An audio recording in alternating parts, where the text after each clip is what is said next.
Fica ligado.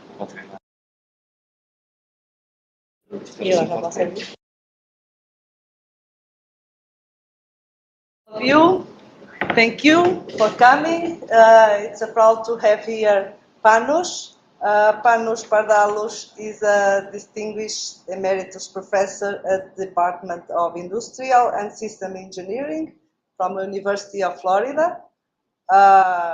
He's a world-renowned leader in global optimization, mathematical modeling, energy systems, financial applications, and data sciences.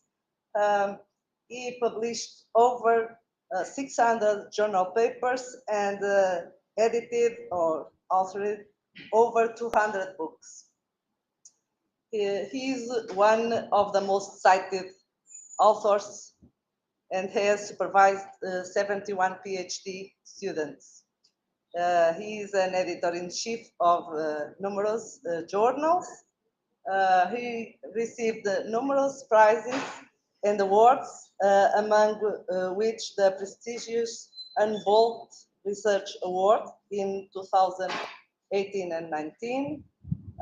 This is an award granted in recognition of a researcher's entire achievements to date, fundamental discoveries, new theories, insights that have had a significant impact on this discipline. So thank you for accepting our invitation to be here, and the floor is yours.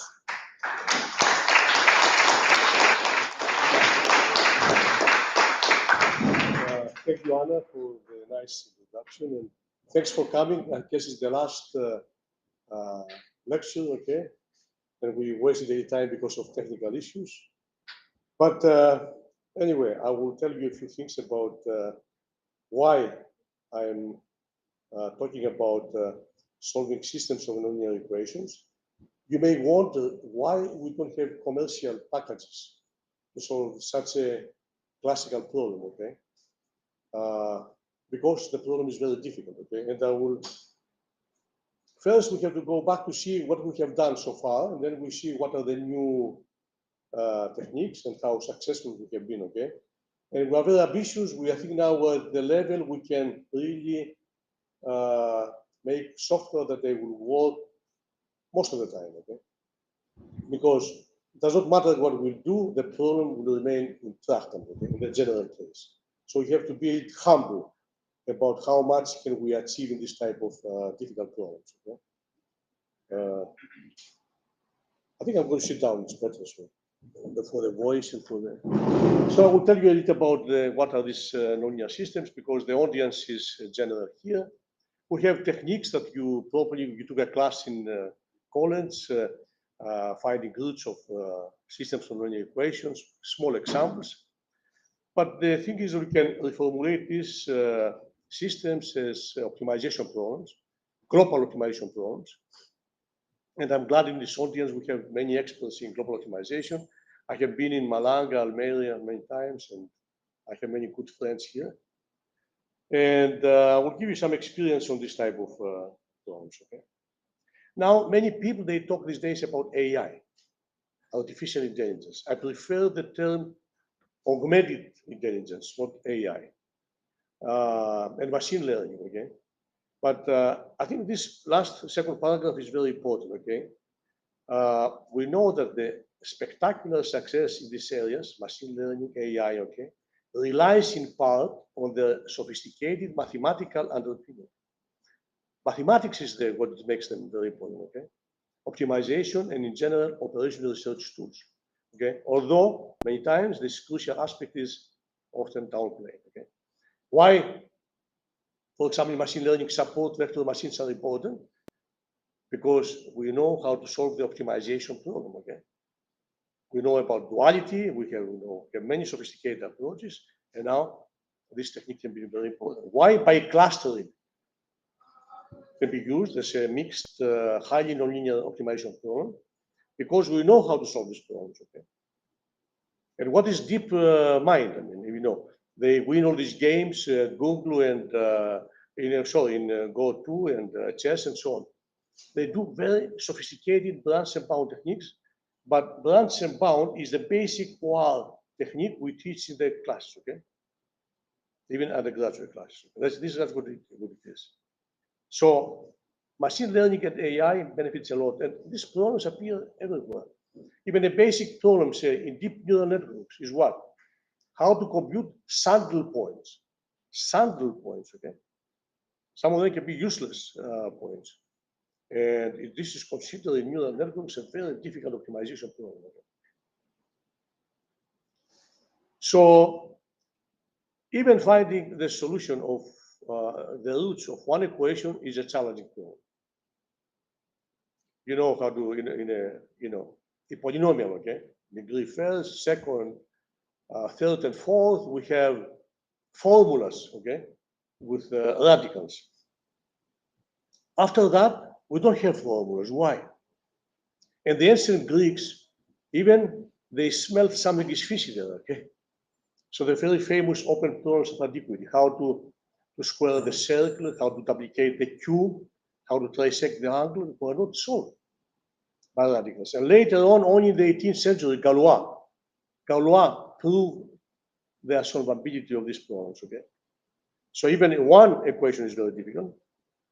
And of course, if you have many equations, the problem becomes intractable in the computer science language, and then becomes a problem. And this relates also to the Hilbert's 10th problem. Hilbert was a very famous mathematician.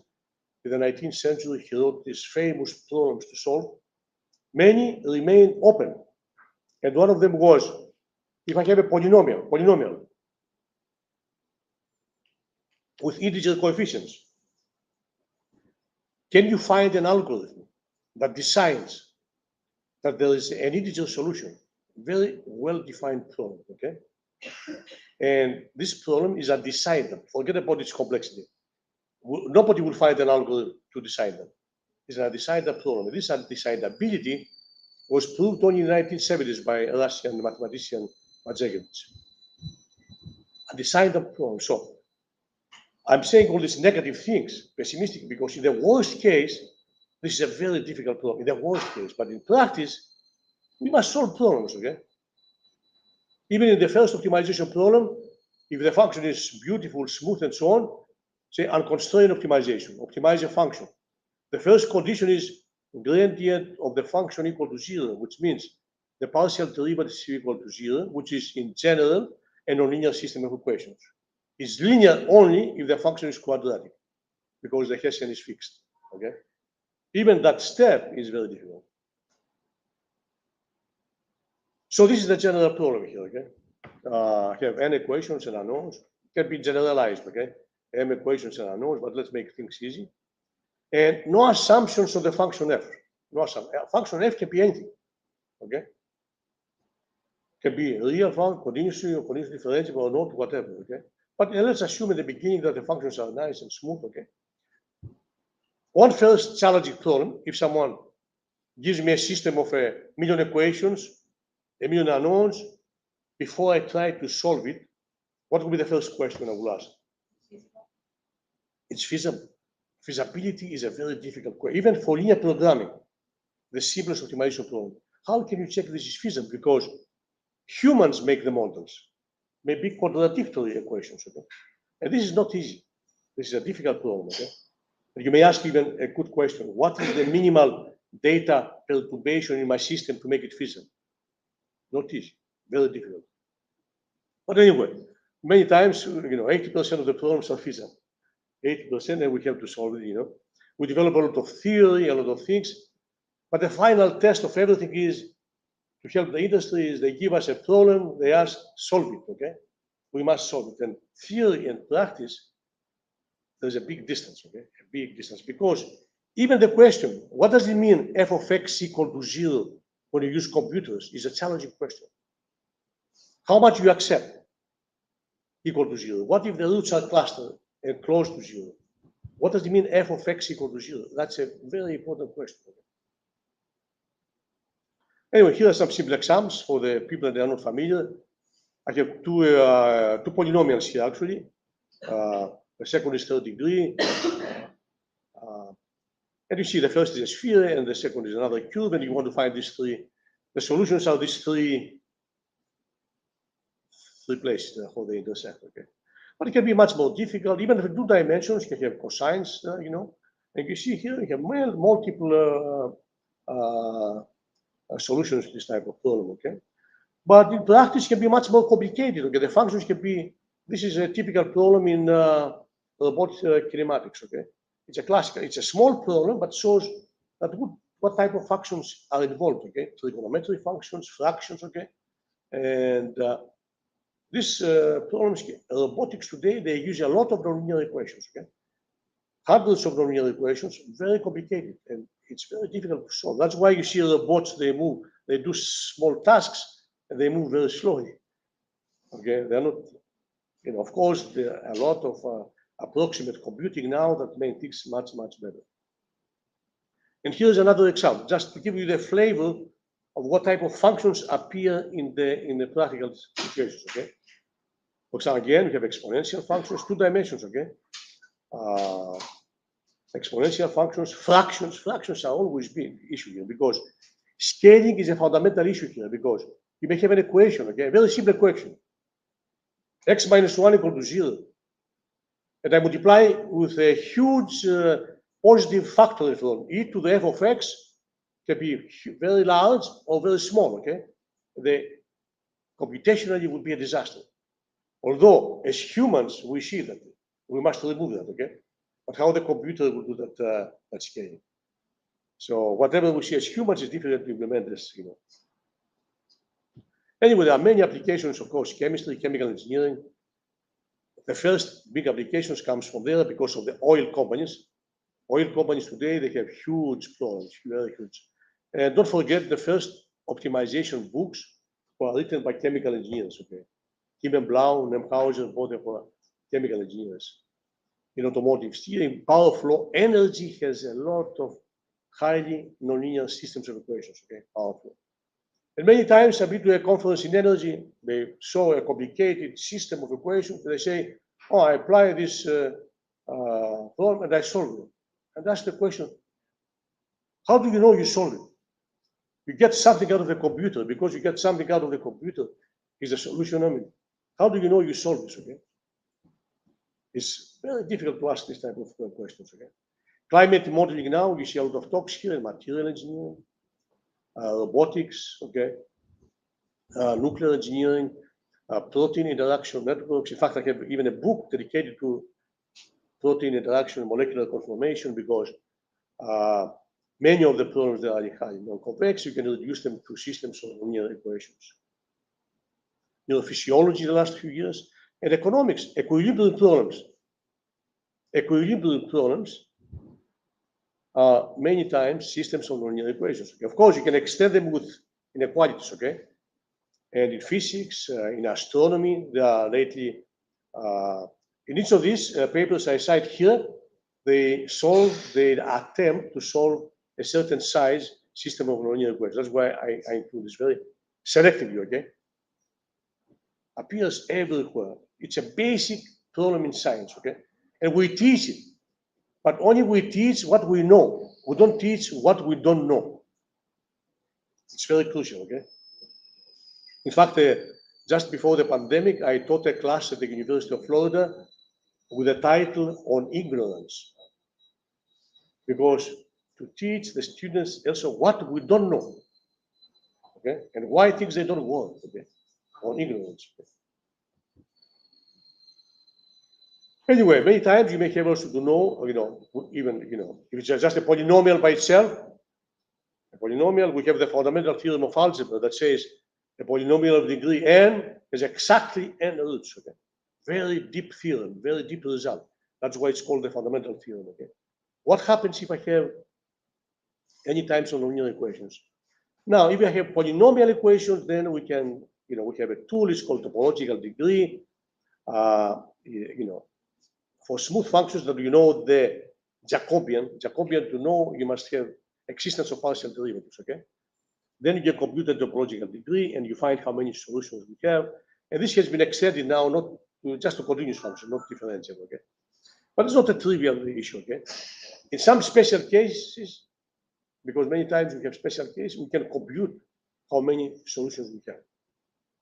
Because decision makers on certain applications, they want many solutions. We are doing now, we are working on some problems that come from robotics, about 100 equations, 100 unknowns, and they ask to find as many solutions as possible, because each solution has its own characteristics.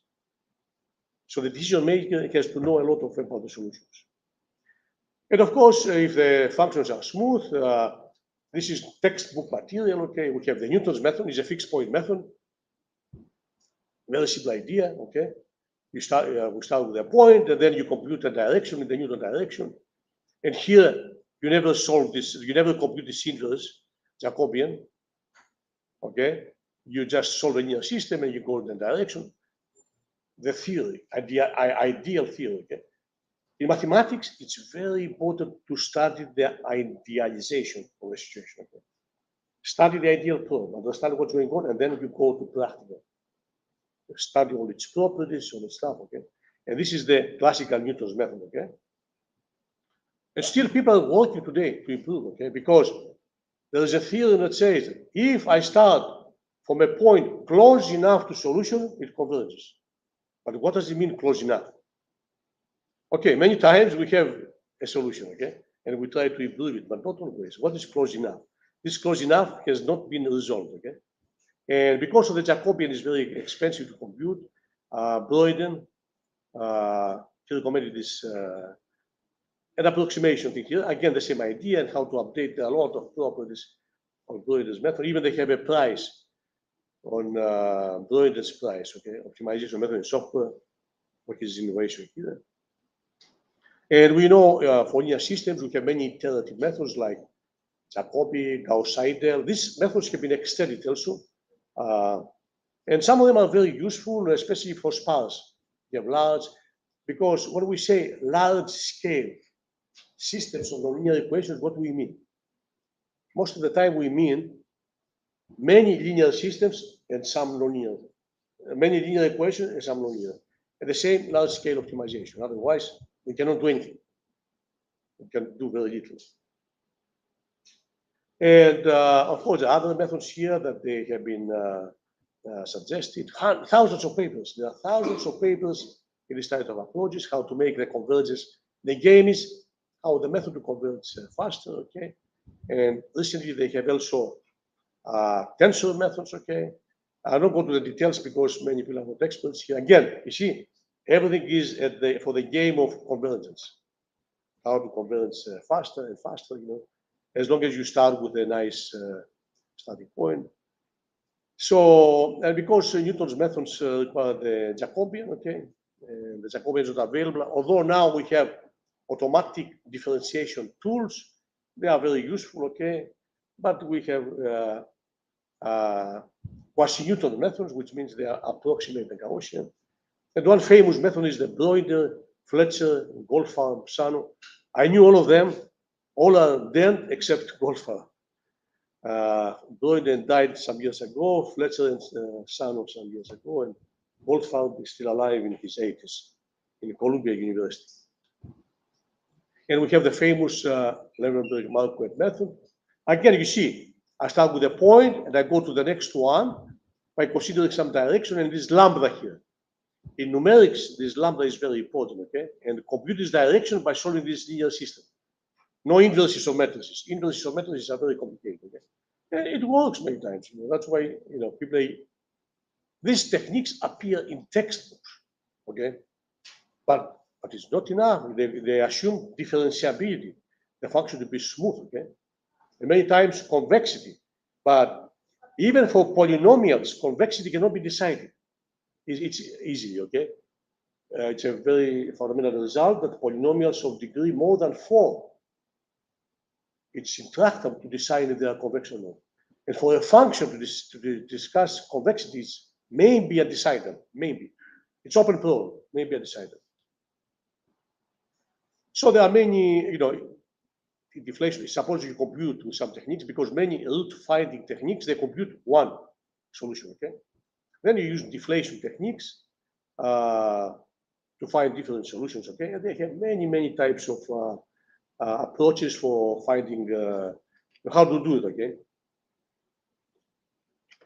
And it's used for many other types of problems, okay? Again, value problems and so on. For example, if you computed so far P roots, okay, you can use this deflated function to compute additional ones, different ones, okay? You divide by this factor. You have to be very careful here when you divide by these things. Numerically, it can be very unstable, okay? Very unstable, okay? In theory, it's beautiful. You can prove nice theorems, nice results, but when you move to practice, then you see things that don't work, okay? Or another way is to do this if we have some differentiability, okay? So we have deflation techniques, and then people they use I think I have another, many other techniques, okay? And people they use symbolic computation also, especially for polynomial equations, because many applications they have polynomial equations, but thousands of works have been done. Even computational algebraic geometry is a new field. Beautiful theory, beautiful connection, different branches of mathematics, but in practice, there is no success. We can solve limited type of problems, okay? Small dimensions, maybe 10 equations, sometimes if you are lucky, it's a very special structure, And many of them, they use, based on the resultants and Grobner basis, if you are familiar. I won't go to the details, okay? But there are many companies that work on this type of problems, okay? Like Maple. Actually, Maple Canada is that's what it does, okay? Mathematica, Maple, I think is the best thing here. Then there are some other smaller companies. This has been around for some time, and they are for polynomial type of equations. And recently also, Jean Lazare from France has a lot of his own techniques, for polynomial equations. We know a lot of things about polynomials, okay? And I want to tell resultants are very important here. And again, needs to have information on partial derivatives, okay? Differentiability is important here, okay? But Grobner basis can be developed a lot. There are many books now. Again, it's a beautiful theory, but has limited success in practice, okay? You cannot say, I give you a system of 100 polynomials of certain degree, solve it. They cannot solve it, okay? And they studied very well what's the complexity and what is that, and so on and so on about this type of approaches. And so there exist coordination methods, homotopy methods. These are beautiful techniques.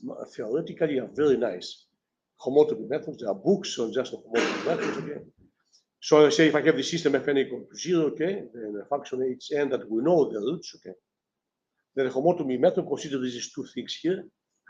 And then numerically trace a curve starting from this point to this point, okay, by decreasing lambda, by small increments, okay, to compute solutions to that.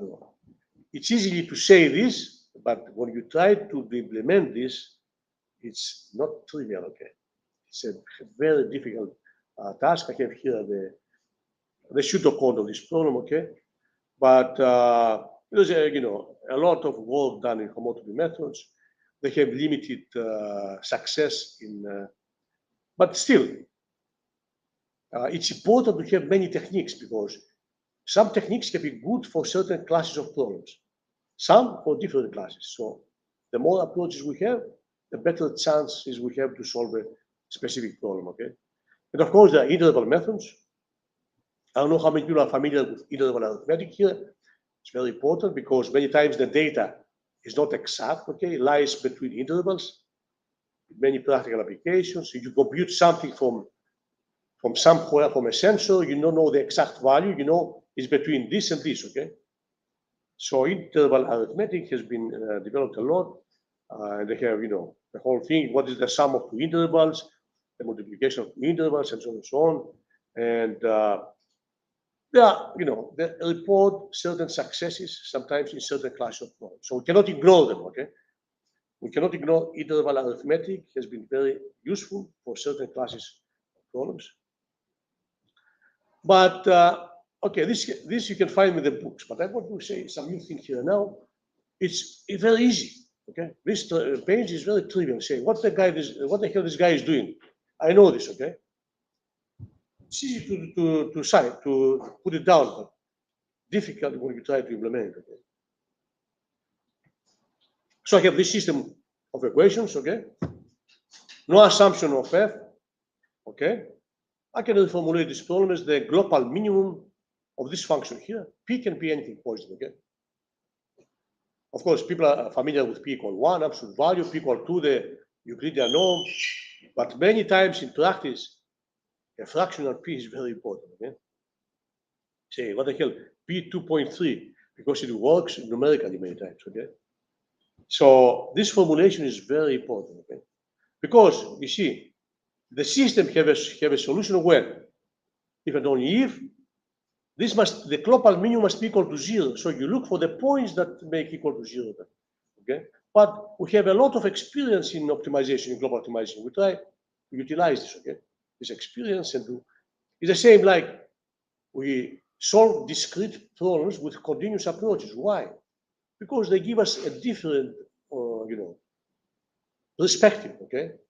Our experience from the continuous optimization can be very useful for the discrete. And don't forget, discreteness is the first level of non-convexity. Okay?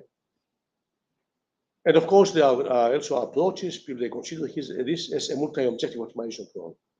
Minimize simultaneously, but then we go to difficult territories. It's a difficult, but it has been used successfully for some classes, some classes of problems. Okay, we formulate this as a multi-objective optimization problem. Okay. Here you see an example why this is important. You see, if I use alpha p equal 1 and 2, okay, for this example I showed you before, the geometry of the problem changes. That's why it's important. Okay. For the second, the other formulation here, okay, I have this geometry here, and of course we can use penalized techniques, what we call here, okay. For example, with this form here, here I have to spend a lot of time to explain exactly why we use these things. All these things are done to discover good numerical ways to solve the problem, okay? And you see, again, how the geometry of the function, for the second example I gave you the beginning, the simple one, the geometry of the function changes when we formulate this global optimization problem, okay? And still, we don't know what's the best formulation, okay? What would be the best to solve an optimization problem? Here is another example of a penalized objective function, okay? And here you see we have different geometry again in the domain, okay? But these parameters there are not easy to identify, okay? Usually experimentally, and they are problem specific, okay? To see what it works, In fact, we organize a conference once a year, Lions conferences, that they do that. How can automatically, because the user wants to give him the parameters, okay? It's not easy to play around, okay? How can you help the user what parameters to use when you do this type of approaches? And here is another penalized example I have listed here, because this we use them, okay? We use them when we develop this, what we call CGRASP, so systems on linear equations, very successful, okay? And other penalized methods here that other people they use here, very important for the creation of software, okay? Real good software. And, since I formulated this problem as global optimization, I have to tell you that the last 50 years has been an explosion in the field, okay? With many techniques. Almost everybody in optimization does global optimization, because local optimization has been exhausted, okay? So there are books, many hundreds of books, many things, okay? And we can use any of the proposed techniques. I can only mention something I'm involved. The Encyclopedia of Optimization I edited, okay? This is the second edition, it's 7 volumes. The third edition is coming out maybe next year. Many of these techniques, the classical techniques, there, okay. This has been around now for some time.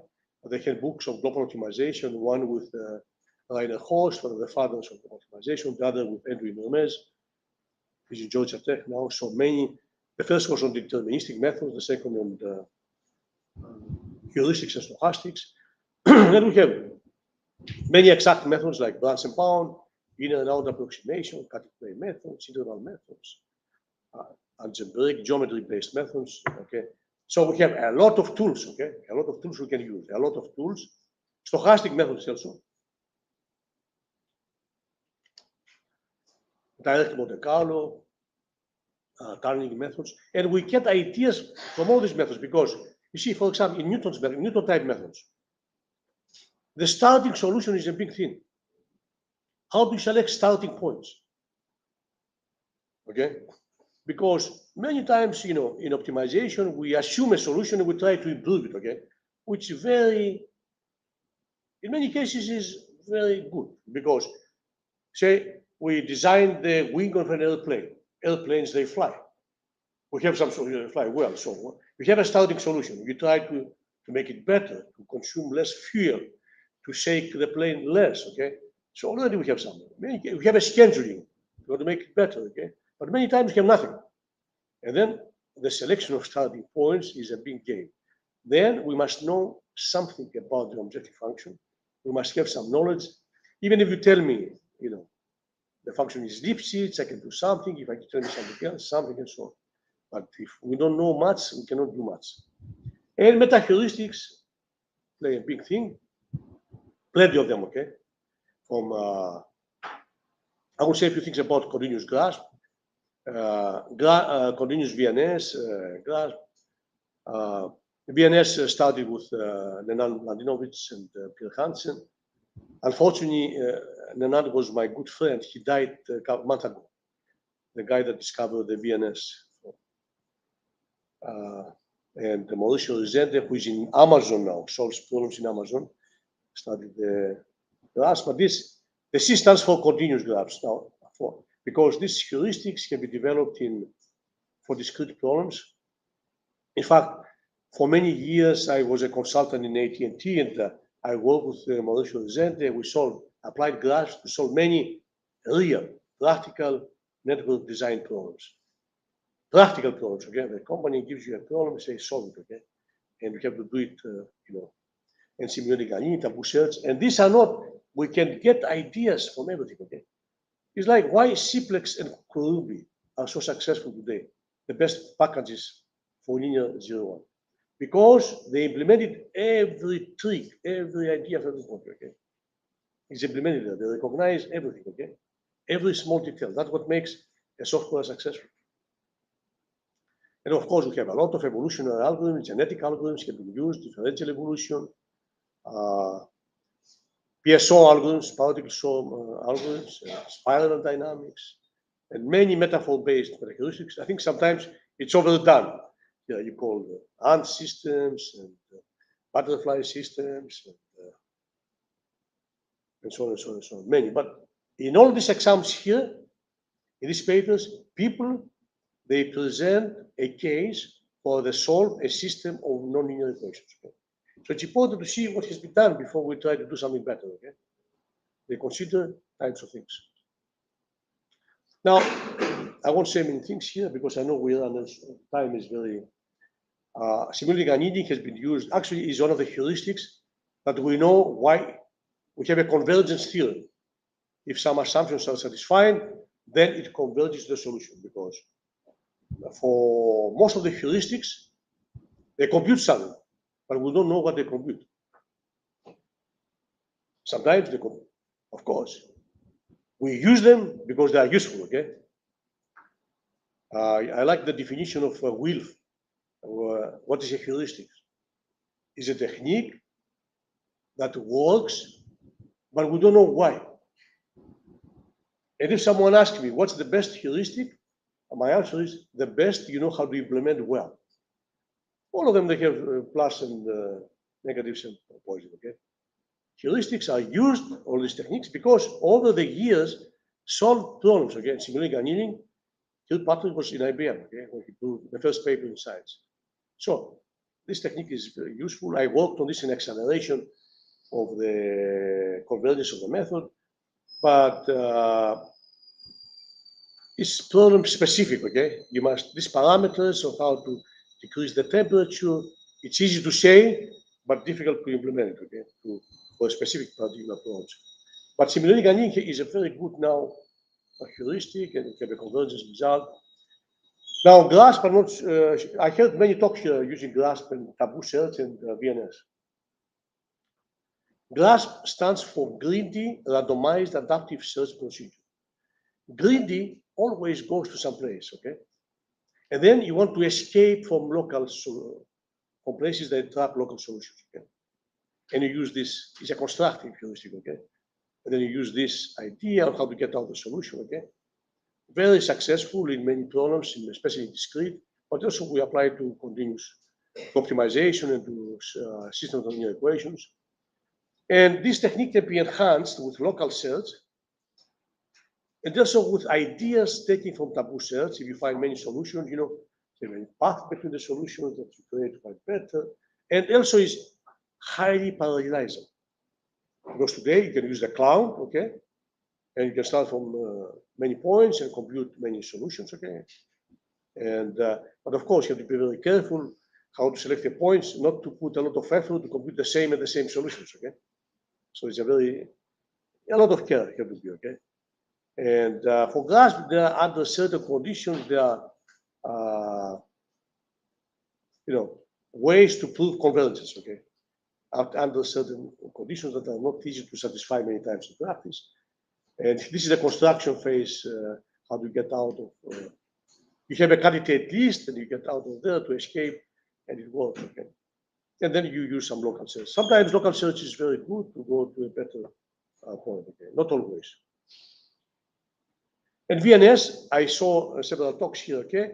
Because the concept of local minimum depends on the concept of the neighborhood, okay? And this is a very smart idea, that was a very simple idea, very simple. You change the neighborhoods, okay, constantly, okay, and to obtain a solution. Of course, with many other tricks inside. First was this picture is classical picture from the paper of Nenand and Hansen, okay, and these ideas have been enhanced very much now to find multiple solutions, okay, to many optimization problems and also systems of nonlinear equations. In fact, today, people, they use brute force to solve problems, okay? Especially the young people. They don't think first how to design an algorithm and then to implement them wisely, okay? So there is a new approach, we call this now less is more. In fact, we just published a paper with Nenand a couple of months ago, less is more in optimization, a new road to artificial intelligence. And this philosophy goes to many other fields, okay? Because, okay, we have fast computers, because we have fast computers just do brute force. I mean, face recognition, what it does. Do you know of any new techniques in AI, any new theorems? A lot of computations, a lot of data storage. Data is very cheap to store. The computers are super fast these days, so you check a lot. But this is not a good way to do science. I think we should be as Spartan as possible, okay? To use as less calculations, as less data, and then we can do good things. And the same way it goes down to many other fields, in medicine, okay, in architecture. Less is more. You find many papers in Science and Nature, less is more, okay? It's a new philosophical approach. Okay? Here we have some comparison, you know, we have papers, okay, but we solve systems of linear equations using CGRASP and C.VNS. And of course, now, based on these two techniques, we developed very sophisticated ideas, okay? Some comparison in 2 dimensions to see. In fact, the C.VNS paper appeared in the Informs Journal of Computer, and we compare with any existing successful type of approach, even some packages they claim, you know. And we solve all the problems, we find new solutions, okay? In fact. So I think that C.VNS and CGRASP, and a combination of these ideas, and getting also tricks from different other meta-heuristics. I mean, I always say to my students, what's the difference between a trick and a method? A method is a trick that is used more than once, okay? It becomes a method if you use it more than once, you know, that's, initially it looks like a trick, but then, you know, after you understand what's going on, you know, then you, after experimentation, it's really the key many times to get good ideas. Why something works and why something doesn't work. So we have a lot of things here. Anyway, so I think I will summarize here because of the time, my time constraint, okay? So we, you know, I introduced you to this problem, okay, of systems of nonlinear equations. And we must go back and reflect, okay? We teach this material in classes, PhD classes, okay, and so on. But why these techniques, they don't work, okay? Neutral type methods are very nice, okay, but assume differentiability of functions, okay? The function must be differentiable, if not, then we can quasi-neutral methods. And again, there are a lot of success stories because many problems in life can be differentiable, okay? And these techniques have been used very well. And sometimes they can take advantage of special structure of the problem. Sparsity, for example. Sparsity is very important. You must take, if you have a large system, okay? Even for linear systems today, for large linear systems, people, they compute on compressed data. On compressed data, okay? It's a new thing, I mean. They don't compute just on data, on compressed data, okay? In many of these laboratories, in Google, in Amazon, they solve very big problems, but unfortunately, they don't publish the results. They keep them because it's companies, you know, security issue. But they do work on compressed data. So even the issue of checking feasibility, I mentioned, is very difficult, okay? And you can ask many questions, okay? But it's important to have many types of approaches because you have many types of problems, okay? Problems come from different types of categories. And sometimes we know something about the problem. We may have, you know, people in oil extraction, they know something about the problem. People in the molecular conformation, in the biological, in drug design, no, in drug design, they have a lot of problems. Okay, but they know something about the problem. So the expert of this domain and the person that does the optimization, the theory and the implementation, they must communicate together to take advantage of these special things, okay? So definitely we need more research, but what we find out is the conclusion is that heuristics is the only way to solve now these difficult problems, okay? But we must pay attention, okay? Not brute force, you know, heuristics, we have to, you know, pay attention to find good ways of how to produce solutions, to take advantage of the structure of the problem, okay? Another work, recently I published a book with the title Machine Learning, Black Box Optimization and No Free Lunch Theorems. There's no free lunch, okay? And if you want more, we have a survey of these papers, okay? And also we, sorry. You see in my beginning, I have the affiliation of Toxeos. Toxeos is a new effort of scientists. We already have two good software now for systems of linear equations. And you are going to hear more from us, okay? So we developed research and also implementation on the cloud on how to solve systems of linear equations. So I think I got my time. Eh? I'll stop here and I hope I entertain some questions, some comments, some new ideas. We always welcome new ideas. Thank you very much.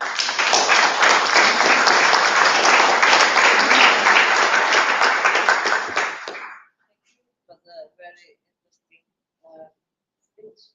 Any questions or remarks? Comments, disappointments?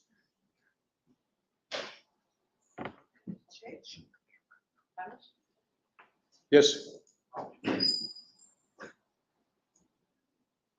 mathematics it's much beyond. Thank you first for your presentation. Mathematics is pretty much beyond what I can understand. But I have one basic question. The issue or the topic you address is nonlinear equation. I wonder the nonlinear systems. Do you see similarity or this two? I mean, nonlinear equation and the nonlinear system. By nonlinear system, I mean chaotic, Yes. all this, nonlinear mathematics. Do you see any relationship or any? There is connection, and in fact, there are ideas motivated from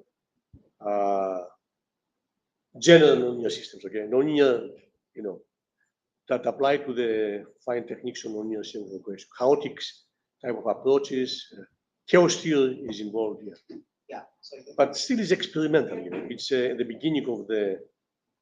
But there are new ideas that and I mentioned one paper here that they try to solve. Actually, have a very nice test case. 100 equations, 100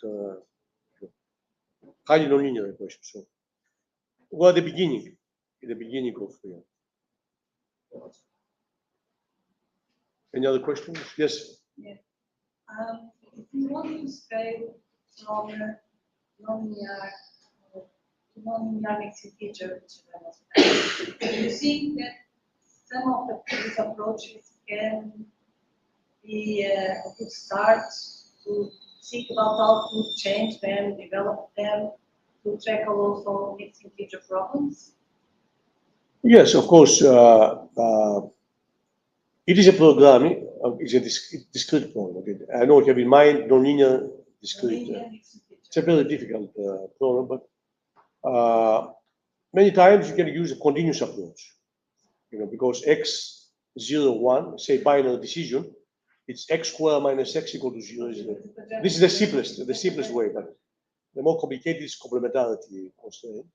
And then you can use some of these techniques. And it has been successful for some types of problems. For example, like maximum click problem.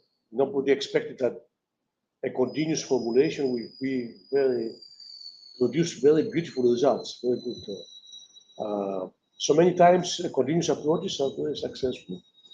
But scaling is a big thing. Will remain always an open question. You see, even for linear programming, why Karmaka got so much attention? Because he had a very nice scaling trick.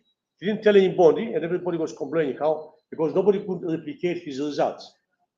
But he was making the big claims. Look, I solved this problem. Scaling will be always an issue.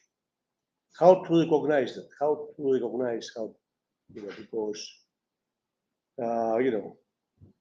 instabilities. Even linear equations, they can be linear, can have still problems. Linear systems can still have problems. Non-linear systems are even more difficult. I mean, we cannot characterize instability. It's very difficult.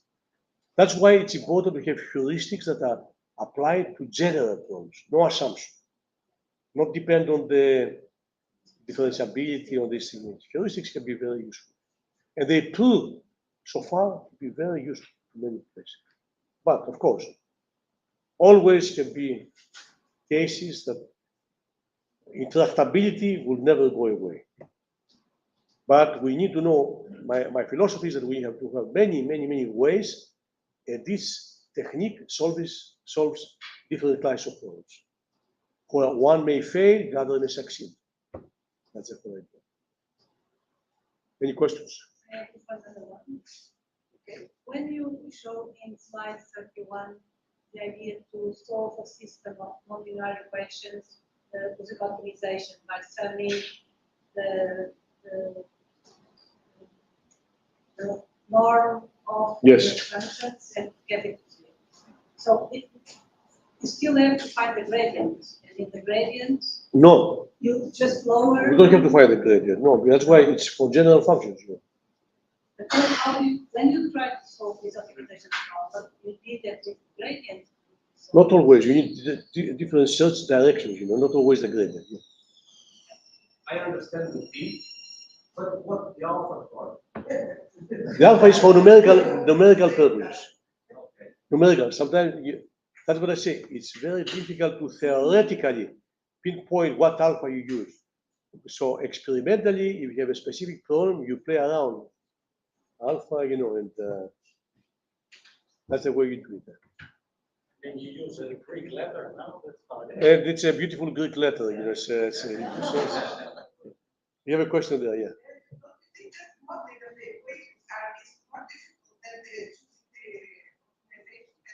Say that again.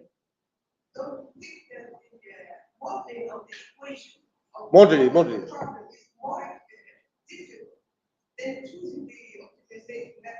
No, modeling is always a difficult problem because the right model is very important. That's why in this Toxeos we have people that they do study the problem first.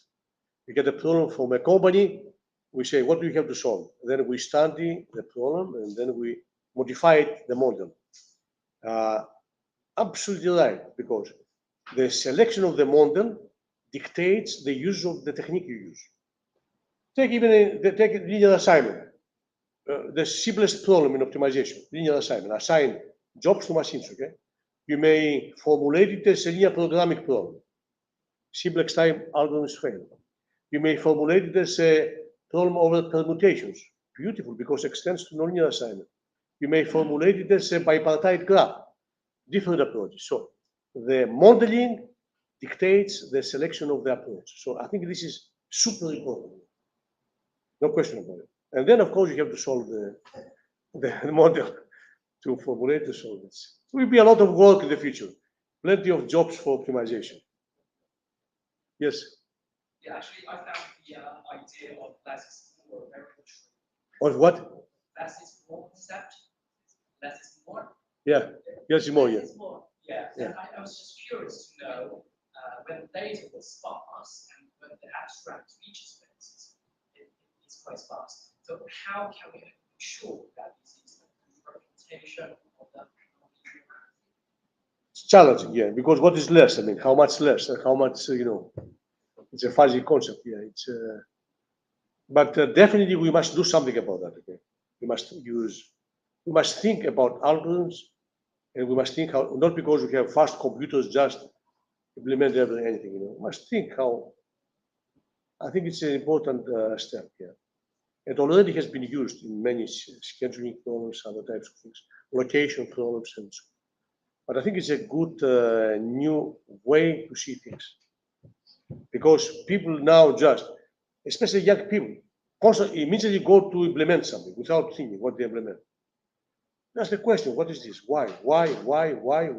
And then, you know, why get this? Why get that? I think that's very important.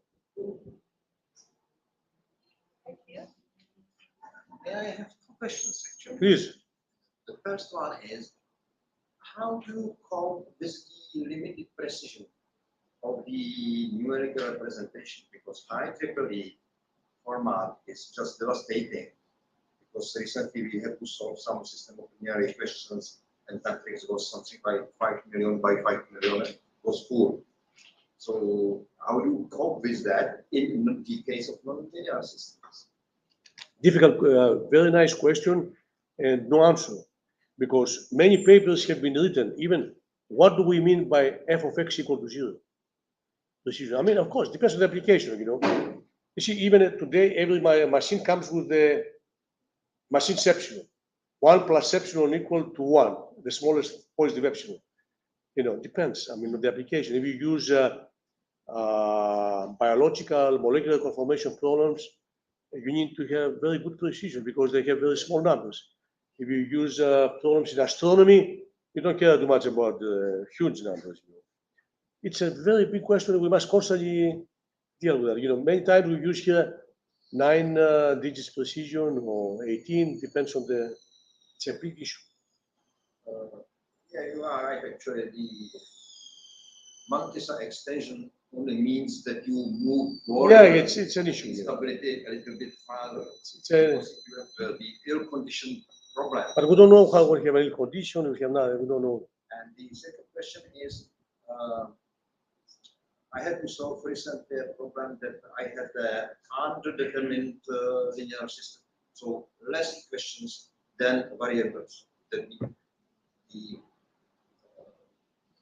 Still, you get, yeah. Matrix actually. How do you cope with such problems in nonlinear cases? The similar way you cope with linear systems. No. It's not so simple. Of course, it's not similar.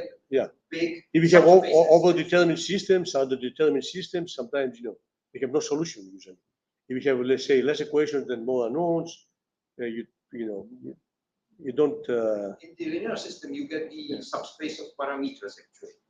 But I can't imagine that I have a subspace of functions. There's not much work on this because, of course, the next step you're going to do is to consider any number of nonlinear equations and also inequalities, because the optimality conditions involve nonlinear equations, Lagrange multipliers, and feasibility constraints. And there are attempts now on how to, we're working on this issue, because this is the mother problem. If you have good ways to solve this problem, you are in a good place, but this will not be easy to. That's why we don't have commercial software, because many people they tried but gave up. Then they went to specific problems, more specialized problems, but we must try. Okay, thank you. Thank you very much. Thank you again.